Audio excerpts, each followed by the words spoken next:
আৰু কিছু ঘণ্টা পিছতে আৰম্ভ হ'বলৈ গৈ আছে মেথছৰ পৰীক্ষা। বহুতো ষ্টুডেণ্টৰ চিলেবাছ কমপ্লিট হৈছে, বহুতৰ কমপ্লিট হোৱা নাই। যেনেকুৱাই নহওক কিয় তোমালোকে এক্সামত লিখিব লাগিব।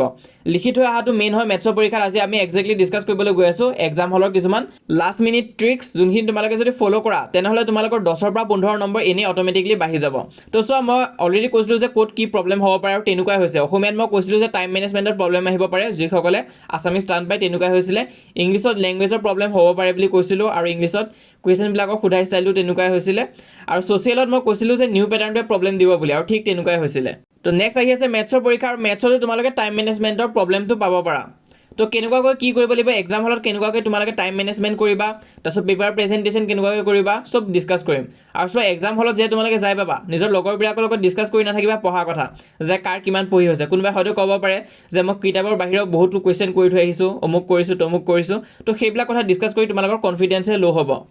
তো তোমালোকে ডিছকাছ কৰি নাথাকিবা নিজৰ ফ্ৰেণ্ডছৰ লগত কাৰ কিমান পঢ়ি হৈছে। নেক্সট তোমালোকক যিহেতু 5 মিনিট আগতে কুৱেশ্যন পেপাৰখন দি দিব, তো তাত তোমালোকে ভালকৈ চাবা।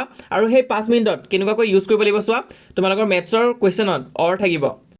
তো যেতিয়া তোমালোকে এফালৰ পৰা কুৱেশ্যন পেপাৰখন কৰি যাবা আৰু মাজতে ঘপককৈ অৰ দেখা পাই যাবা, তেতিয়া বহুত কনফিউজ লাগি যায়। কেতিয়াবা এনেকুৱা লাগে যে মই প্ৰথমটো কৰিম নে ছেকেণ্ডটো কৰিম, প্ৰথমটো কৰিলে মোৰ এনচাৰটো ওলাব নে ছেকেণ্ডটো কৰিলে মোৰ এনচাৰটো ওলাব।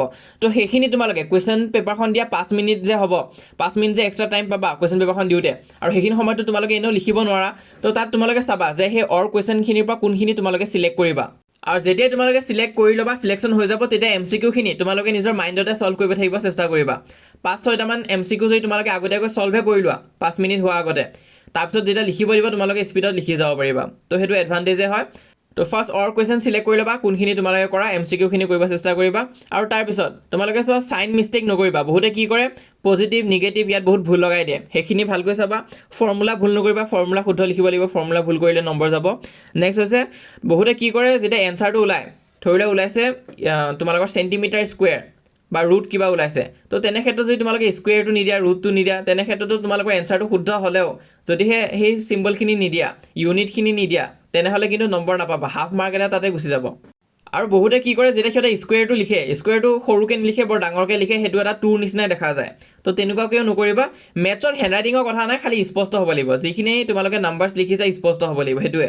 নেক্সট পেপাৰ প্ৰেজেণ্টেশ্যন কি কৰিব লাগিব, তোমালোকে ধুনীয়াকৈ ষ্টেপ ৱাইজ বস্তুবিলাক কৰি যাবা। যেতিয়া কৰিবা, এনেকুৱা নহয় যে কুৱেশ্যনটো লিখিছা ডাইৰেক্ট এনচাৰটো লিখি দিছা, ভিতৰৰ মেথছখিনি কৰাই নাই, তেনেকুৱা নকৰিবা। নেক্সট তোমালোকে যেতিয়া ডায়েগ্ৰাম আঁকিবা ন, কাৰণ থিয়ৰেমবিলাকত কেতিয়াবা আঁকিব লগা হ'ব পাৰে, তো তেনে ক্ষেত্ৰত পেঞ্চিল দি আঁকিবা। আৰু আণ্ডাৰলাইন কৰিবা ফাইনেল এনচাৰটো কি হয়। দুটা কুৱেশ্যনৰ মাজত তোমালোকে স্পেচ এৰিবা, আৰু পাৰিলে নিজৰ জ্যামিতি বক্সটো লৈ যাবা, কাৰণ তোমালোকক লাগিব কম্পাছ লাগিব, তাৰপিছত স্কেল লাগিব, কাৰণ কনষ্ট্ৰাকশ্যন চেপ্টাৰটো আছে তোমালোকৰ, হয়, সেইটো কাৰণে লাগিব।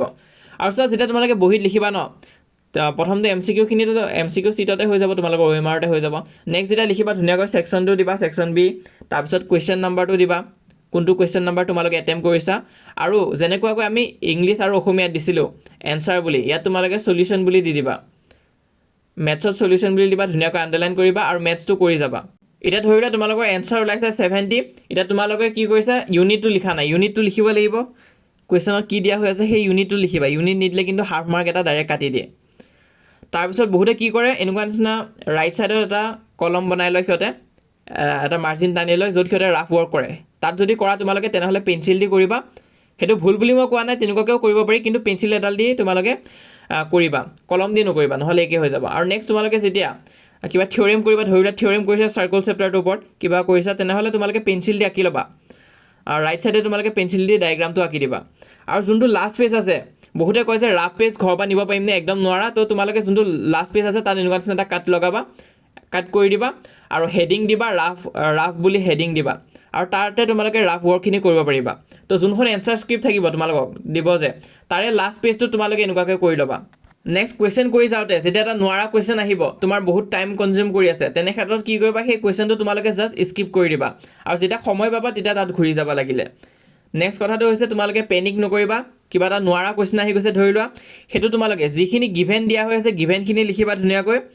নেক্সট হৈছে right formula related to chapter, সেই চেপ্টাৰটোৰ বিষয়ে তুমি যি ফৰ্মুলা জানা সেইটোৱে লিখি দিবা। প্ৰথম গিভেন দিবা, তাৰপিছত ফৰ্মুলাটো লিখি থৈ গুচি আহিবা, আৰু যদি পাৰা তেনেহ'লে সেই ফৰ্মুলাখিনি দিও তোমালোকে এনচাৰটো উলিয়াব চেষ্টা কৰিব পাৰা।